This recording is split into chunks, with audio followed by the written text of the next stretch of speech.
Bom, vamos para residências inclusivas.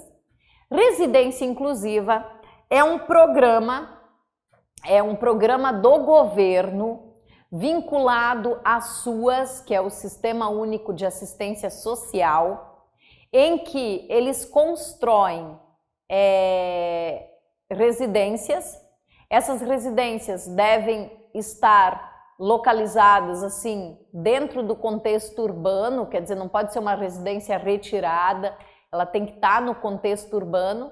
Essa residência inclusiva vai receber pessoa com deficiência que foi abandonada pela família, quer dizer, é uma pessoa que o governo acaba se encarregando do cuidado dela, porque provavelmente a família não a quis mais ou não pôde mais cuidar dessa pessoa com deficiência, ela acaba caindo na mão do governo, vamos dizer assim. Aí o governo tem que tomar conta dessa pessoa com deficiência.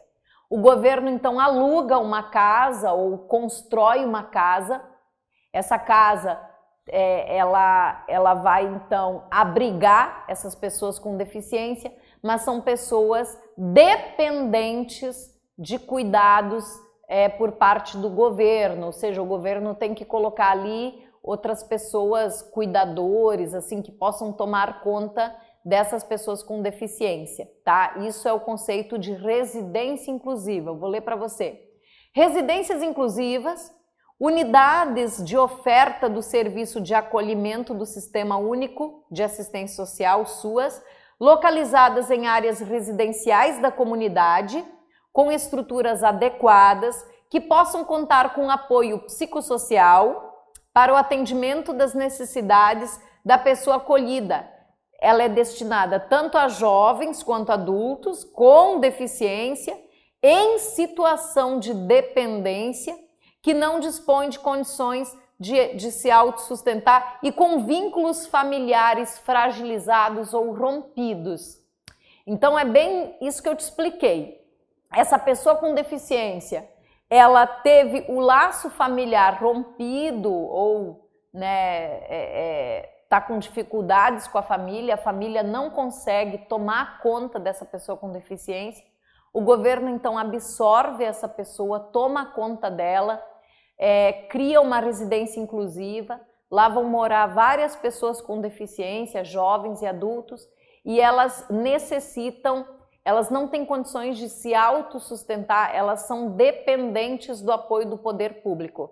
Então elas ficarão nesta residência inclusiva. Não pode confundir esse conceito com um outro conceito aqui, também está na lei, também cai muito.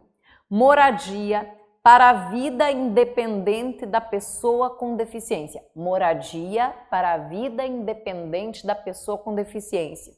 É uma moradia com estruturas adequadas, capazes de proporcionar apoio coletivo individualizado, que respeitem e ampliem o grau de autonomia de jovens e adultos com deficiência.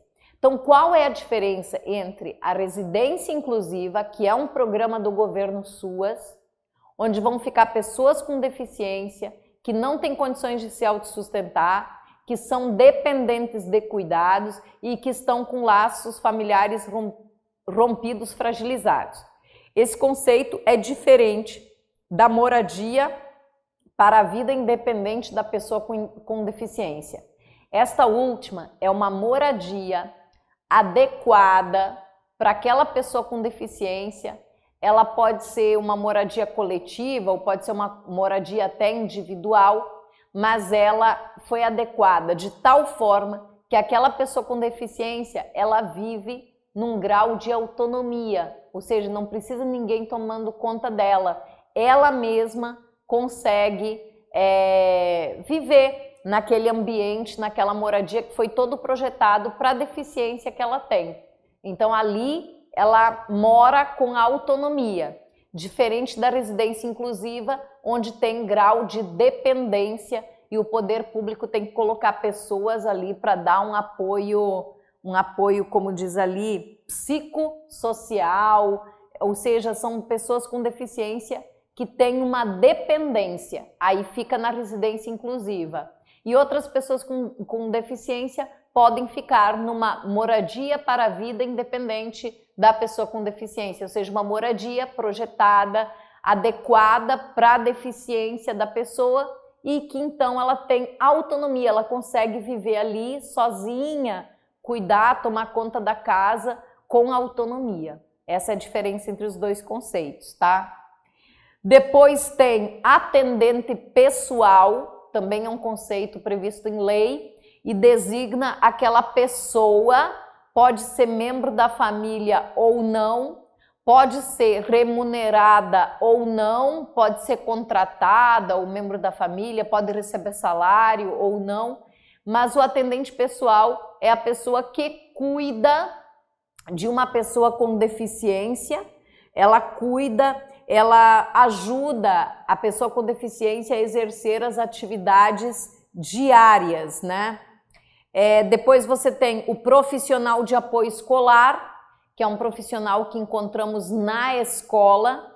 Ela então vai ajudar o estudante com deficiência no ambiente escolar, no processo de alimentação, no processo de locomoção dentro da escola, né? É o famoso profissional de apoio escolar e também ele pode ajudar nas atividades pedagógicas lá da escola.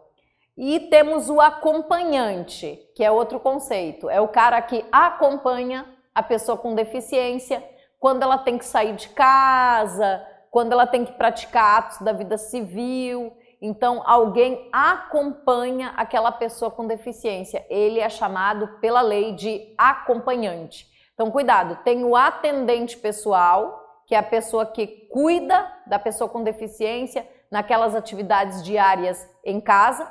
Temos o profissional de apoio escolar, que cuida do estudante com deficiência lá no ambiente da escola. E temos o acompanhante, aquele que acompanha no meio externo, então, a pessoa com deficiência, e ele pode ou não ser o atendente pessoal, tá ok? Então esses são os conceitos aqui do artigo 3º. Olha, cai muito em prova. Muita atenção com esses conceitos. Vocês terão muitas questões de prova sobre esse artigo 3º. Esses conceitos realmente são muito explorados. Olha, desenho universal cai muito. Tecnologia assistiva ou ajuda técnica, acessibilidade, moradia para a vida independente da pessoa com deficiência, residência inclusiva, atendente pessoal, barreiras, os tipos de barreiras, realmente isso cai muito em prova. Adaptações razoáveis, são conceitos assim muito cobrados, tá bem? E eu fico por aqui nesse nosso primeiro bloco, mas com certeza, gente, eu te dei muita questão de prova, tá? O artigo 3º é muito explorado, ele é muito grande, ele tem 14 conceitos. O artigo 2º, pessoa com deficiência, cuidado que lá no artigo 3º tem pessoa com mobilidade reduzida, o próprio artigo 1º. Então essa parte inicial, que é o primeiro capítulo do nosso estatuto aqui da pessoa com deficiência, é o capítulo assim mais cobrado em concurso, tá bom? E te vejo no próximo bloco. Com certeza eu vou trazer mais aspectos importantes aqui da nossa lei. Vamos falar sobre discriminação, vamos falar sobre o atendimento prioritário, vamos falar sobre a capacidade civil da pessoa com deficiência, também muito cobrado em concurso, tá bom? Beijão!